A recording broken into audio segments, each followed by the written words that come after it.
নিউরোলজির অধ্যাপক আনিসুর রহমান তার চেম্বারে বসেছিল এবং প্রতিনিয়ত কাপড়ের ব্যবসা করি। তার আরেকটা নাম ছিল, আমার আরেকটা নাম জালাল। তো স্ত্রী মারা আগে খুব কম কথা বলতাম, কিন্তু স্ত্রী মারা যাওয়ার পর থেকে অতিরিক্ত কথা বলি। নিউরোলজির অধ্যাপক আনিসুর রহমান তার চেম্বারে বসেছিল এবং প্রতিনিয়ত সেদিনও তার রোগীদের প্রচণ্ড ভিড়। তাই তিনি 10 মিনিটের একটি ব্রেক নিলেন। 10 মিনিট ব্রেকের পর কি হলো জানেন? এই 10 মিনিট পর যে ঘটনাটা তার সাথে ঘটে সেটা তার পুরো জীবনকে বদলে দেয়, এবং সেই ঘটনাকে সে নিজেই বুঝতে পারে না সে কোন জগতের ভিতরে ঢুকতে যাচ্ছে 10 মিনিট পর। কি হয়েছিল তার সাথে 10 মিনিট পর? আগ্রহ জাগছে জানার? আজকের ভিডিওতে আমরা কথা বলবো আনিসুর রহমানের সাথে কি ঘটেছিল, এবং সেটা হচ্ছে গল্পে গল্পে আড্ডা সিরিজের 2 নম্বর পর্ব। এবং এই গল্পটাই আমরা বলবো তাহারা নিয়ে। তাহারা নিয়ে আমি অনেকদিন আগে একটা পোস্টার লঞ্চ করি আমার ফেসবুক অ্যান্ড সোশ্যাল মিডিয়া হ্যান্ডেলসে। সেখানে আমি বলেছি যে আমি এরকম নতুন একটা এপিসোড আনতে চাই যেখানে আমরা এটা নিয়ে কথা বলবো। তো আজকের এই ভিডিওতে আমি কথা বলবো তাহারা নিয়ে। তাহারাদের কি গল্প, এই গল্পের মোড় কি, কোথায় গিয়ে ঘুরে যায়। এবং সাকিন নামে একটি ছেলে থাকে, এবং সে সাকিন, তাকে আমি বিভিন্ন নামও রাখতে পারি, কিন্তু আপনারা মনে রাখতে পারেন যে আজকে ভিডিওতে 3টি ক্যারেক্টার থাকবে, যেটা হচ্ছে মূল গল্পে থাকবে। প্রথমত আনিসুর রহমান থাকবেন, যিনি নিউরোলজির অধ্যাপক। আমি নামটা হয়তো বা গুলিয়ে ফেলতে পারি, বিকজ এই গল্পের নামগুলো আমি একটু গোলাতে ধাপে দেখেছি, তাই প্রত্যেকটা নাম এক্স্যাক্টলি আমার মনে রাখতে কষ্ট হচ্ছে। সেকেন্ডলি হচ্ছে যে সাকিন নামের ছেলেটা এবং তার বাবা। তো সেটা নিয়ে আমরা কথা বলবো। তো 10 মিনিট পর রোগীর সিরিয়াল আসলো। তো তারপরে ওই ছেলেটা সিরিয়ালের সময় এলো, সে তার অ্যাপয়েন্টমেন্ট নিয়েছিল, সে দেন তার রুমে ঢুকলো, ডক্টরের রুমে ঢুকলো। তো ডক্টরের রুমে ঢোকার পরে ডক্টর বলছে কেমন আছো তোমরা? মানে ভালো আছি। তো পরে বলে আপনার ছেলের সমস্যা কি? বলে আমার ছেলে কেমন চুপ হয়ে থাকে আর আবল তাবল জিনিস বলে, যেগুলোর কোনো ভিত্তি নাই। সে কেন এমন ভাবে বলে আমি এটা বুঝতে পারি। ওই লোকটা ক্যারেক্টার কেমন ছিল? প্রচুর কথা বলতো। আমরা যদি বলি বাচাল যাকে বলে, তো তিনি যে বলতেছে যে আমার নাম, যে নামটা, এবং আমি একজন ব্যবসায়ী, অনেক রকম কথা বলতেছে যে এটা নিয়ে, এটা আমি এরকম করতাম, আমি এটা করি না, স্যার এই নেন আমার কার্ড, আমি কাপড়ের ব্যবসা করি। তার আরেকটা নাম ছিল, আমার আরেকটা নাম জালাল। তো স্ত্রী মারা আগে খুব কম কথা বলতাম, কিন্তু স্ত্রী মারা যাওয়ার পর থেকে অতিরিক্ত কথা বলি। ডাক্তার যখন একটু শুনছিলেন তখন তিনি আসলে হতবাক হচ্ছিলেন যে একজন মানুষ কিভাবে তো অপ্রাসঙ্গিক কথা বলতে পারে, যেখানে 500 টাকা দিয়ে ভিজিট দিয়ে একজন তার রুগী দেখতে এসেছে। তো এই গল্পটার আরেকটা মোড় হচ্ছে, এখান দিয়ে লেখক একটি জায়গায় বুঝিয়েছিলেন যে সরকারি নিয়ম অনুযায়ী ডাক্তারদের নেওয়ার কথা 300, বাট সেখানে তার ডায়াগনস্টিক সেন্টার 500 নেওয়া হচ্ছে। এবং সে কারণে তার অনেক রোগী, এটা আমি বলছি না যে তাদের ভিজিট নিয়ে কিছু একটা, বাট আমি যখন বইটি পড়েছি তখন দেখেছি। তো সেখানে লেখা ছিল এটি। তো এই হচ্ছে অবস্থা। তো এই যে আমাদের যিনি ডাক্তার সাহেব, তার আবার একটা সাইকোলজি কাজ করে। সে সাইকোলজি কাজ করে কেমন? সে হচ্ছে প্রত্যেকটা রোগী দেখার পরে সে টিস্যু তার বক্সে ফেলে।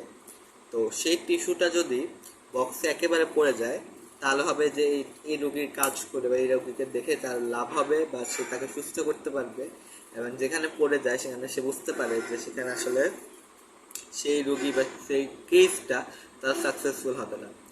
তো বলে আপনার ছেলের কি সমস্যা? আমার ছেলের অঙ্ক সমস্যা, অঙ্ক পারে না। তো অঙ্ক পারে না, তাকে কয়েকটা ম্যাথের কোয়েশ্চেন দিল ডক্টর।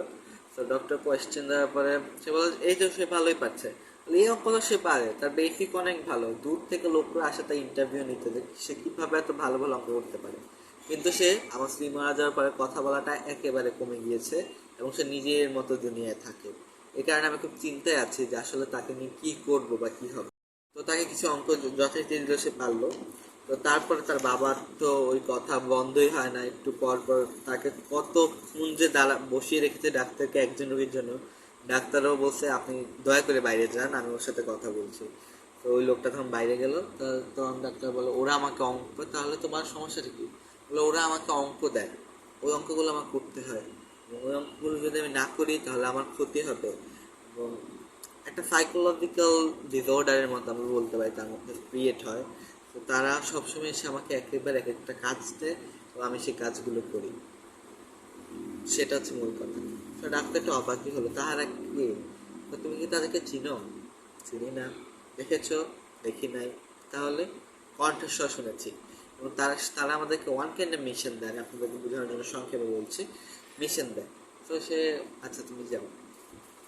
তারপর ডাক্তারও ভাবছে যে একটি ছেলের মধ্যে এটা কীরকম হতে পারে, কী কারণ হতে পারে, কী সমস্যা, সাইকোলজিক্যাল সব কিছু তার নর্মাল, তো তারা এটাই বলতেছে না এবং একই কাজই করতেছে কেন। তো পরে ডাক্তার বাসায় গেল। ডাক্তারের আবার একটা অভ্যাস ছিল, ডাক্তার চেম্বার থেকে ফিরে বাথটাবে ইয়ে দিয়ে সে বসে থাকতো, হয় বই পড়তো নাহলে কফি খাইতো এরকম। ওই দিনও সেটা সে করলো। তো তারপর সে ভাবছে তার কথা, এটার কথা যে আসলে ছেলেটার সমস্যাটা কী, কী কারণে এরকম হচ্ছে। ছেলেটা আবার কয়েকদিন পরে আসলো, এসে তাকে বলেছেন কী অবস্থা, না এখন আমাকে ওই অঙ্ক দেয়। ডাক্তারও ছেলেটি একটা অঙ্ক দিয়েছিল, ডাক্তার ওই অঙ্কটা নিজের মধ্যে প্র্যাকটিস করা ট্রাই করতেছিল, মানে ডাক্তার মনে হচ্ছে যে এই অঙ্কটাই যেন আমার কাজ। তো ডাক্তার কাজ করতেছে, ডাক্তার ওই ছেলেটার মতো অস্ত হয়ে গেল যে সে নিয়মিত একটা ঘোরের ভিতরে থাকে। ওয়ান কাইন্ড আপনি বলতে পারেন, যদি বলি সিজোফ্রেনিয়া, যদি বলি আমি এগুলো নিয়ে আমার তেমন নলেজ নেই, বাট এরকম একটা কল্পনার জগতে থাকে। তো সে একবার এক একটা অঙ্ক ভাবে নিজের মধ্যে, কেন ভাবে সে নিজেটা জানে না। তো তারপরে একদিন খবর আসলো, সে তার চেম্বারে বসলো, তো বললো যে চেম্বারও সে করতেছে না, সে ওই অঙ্কই করতেছে একটা পর একটা, তার ব্রেনে একটার পর একটা কমান্ড আসছিল, ছেলেটা যেমন আসছে সেরকম। সে একদিন বললো যে আমি ওই ছেলেটার সাথে একটু কথা বলবো, তো অ্যাসিস্ট্যান্টকে লাগাইলো। তো তারপরের দিন ওই ছেলেটা বাবা আসলো, আসার পর বলে আপনার ছেলে কোথায়? আমার ছেলে মারা গিয়েছে। কি হয়েছিল? রক্তক্ষরণ হয়েছিল প্রচুর পরিমাণে, সে অনেক চিৎকার করেছে এবং তার মাথার এখান থেকে পুরো রক্ত বেরিয়ে গেছে এবং সে শেষমেশ মারা গেছে। তারপরে ওই লোকটাও কিছু আওয়াজ শুনতে পারলো, কিছুক্ষণ পরে তার কানের ভিতরে আওয়াজ আসলো যে আমরা এসেছি তোমাকে, তোমার এই মিশনটা, তোমরা কে? বলো তোমরা কে?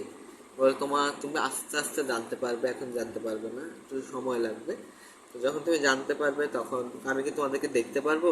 হ্যাঁ, খুব শীঘ্রই আমাদেরকে দেখতে পারবে এবং খুব শীঘ্রই আমরা তোমাকে আমাদের কাছে নিয়ে আসবো। এই বলে এই গল্প শেষ হয়। এই গল্পের মূল সিকোয়েন্সটা বোঝা একটু টাফ হয়ে যায়, বাট আমি নিজে কনফিউশনে আছি যে এটা কি কোনো অলৌকিক কাহিনী আর কোনো বানানো কাহিনী। এরকম আমি দেখিনি, আমি চাইও না, আমি দেখতে চাই না। তো সেটা নিয়ে আজকে বৃহত্তম আলোচনা করলাম।